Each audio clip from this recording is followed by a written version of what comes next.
കുസൃതി കഥകൾ എന്ന പുസ്തകത്തിലെ മൂന്നാമത്തെ പാഠമാണ് ഞാൻ വായിക്കാൻ പോകുന്നത്. വാലന്മാരല്ല ഈ വാൽമക്കൾ എന്ന കഥയാണ് ഞാൻ വായിക്കാൻ പോകുന്നത്. മഹാവികൃതി കുട്ടനായിരുന്നു വേലുമാക്കൾ.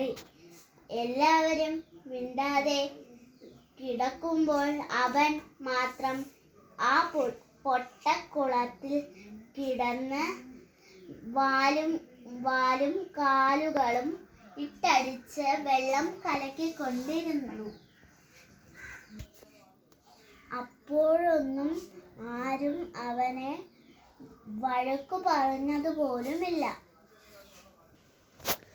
കുറെ നാൾ കഴിഞ്ഞപ്പോൾ അവൻ പോലും അറിയാതെ അവൻ്റെ വാൽ കുറുകുകയും കൈകാലുകൾ ബലിഷ്ഠമാവുകയും ചെയ്തു. പിന്നീട് അവന് കുറുമ്പ് കാട്ടാൻ നാണം തോന്നിത്തുടങ്ങി.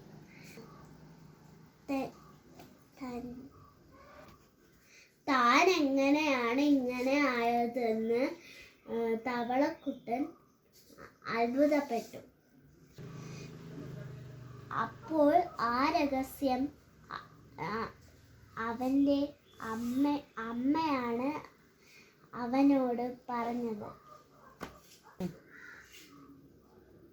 വളർന്ന് വലുതാവാൻ തുടങ്ങുമ്പോഴേക്കും പ്രകൃതി തന്നെ വേണ്ടത്ര മാറ്റങ്ങൾ വരുത്തി നമ്മെ